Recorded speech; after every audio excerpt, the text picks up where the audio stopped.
मकर संक्रांतीचा सण हा अगदी आनंदाने आणि उत्साहाने साजरा झाला. भोगी, मकर संक्रांत आणि दुसऱ्या दिवशी असते ती किंक्रांत. खूप कमी लोकांना माहीत आहे की संक्रांतीच्या दुसऱ्या दिवशी किंक्रांत असते, म्हणजेच काही ठिकाणी याला कर देखील म्हणतात. तर करीचे महत्त्व आणि किंक्रांतीच्या दिवशी काय करावे व काय करू नये हे आपण बघूयात. नमस्कार, मी मोनिका. तुमचे खूप खूप स्वागत आहे. त्या दिवशी देवीने किंकर नावाच्या राक्षसाचा वध केला होता. हा दिवस आनंदाने साजरा केला जातोच. त्याचबरोबर या दिवशी काय करावे, काय करू नये हे पाहूयात. तर या दिवशी करू नयेत म्हणजे चांगल्या कामाची सुरुवात या दिवशी केली जात नाही.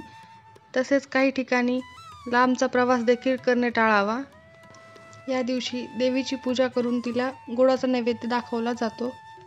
हा दिवस शुभ कार्याला घेतला जात नाही. पंचांगामध्ये या दिवसाला कर दिन म्हणून म्हणतात. या दिवशी स्त्रिया हळदी कुंकू समारंभ करतात. या दिवशी स्त्रियांनी शेणात हात घालू नये व भोगीच्या दिवशी जी आपण बाजरीची भाकरी बनवलेली आहे त्या भाकरीचा थोडासा तुकडा या दिवशीसाठी खाण्यासाठी ठेवतात. तो भाकरीचा शिळा तुकडा या दिवशी खावा. केर कचरा काढण्यापूर्वीच वेणी घालावी.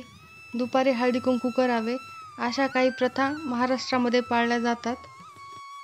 किंक्रांतीचा हा दिवस एका अर्थी अशुभ मानला असल्यामुळे काही गोष्टी प्रकर्षाने टाळण्याचा सल्ला दिला जातो. अर्थात सध्याच्या दिवसांमध्ये त्याला कितपत पाळता येतं आणि कितपत टाळता येतं यावर न बोललेलंच बरं. पण तरीही ज्यांना ह्या सर्व गोष्टींवर विश्वास आहे त्या व्यक्तींनी याबाबत काळजी घेणे योग्य ठरेल.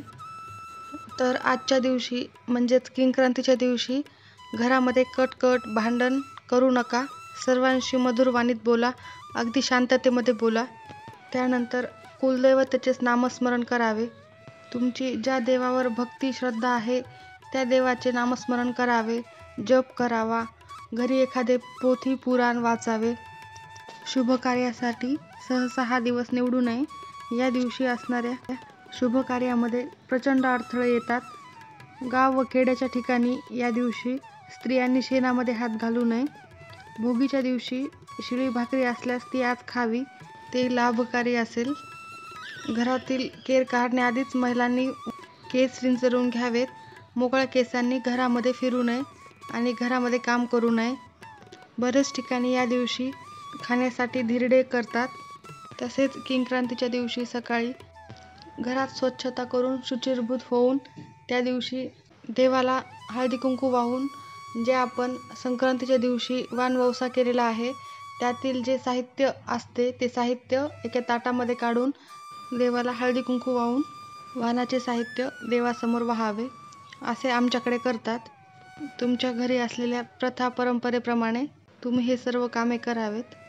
आजच्या दिवशी वाणी व कृतीतून निसर्गाचा अवमान होणार नाही याची काळजी घ्यावी. कोणाशी वादविवाद न करता व कटू न बोलता दिवसभर देवाचे नामस्मरण करत राहावे.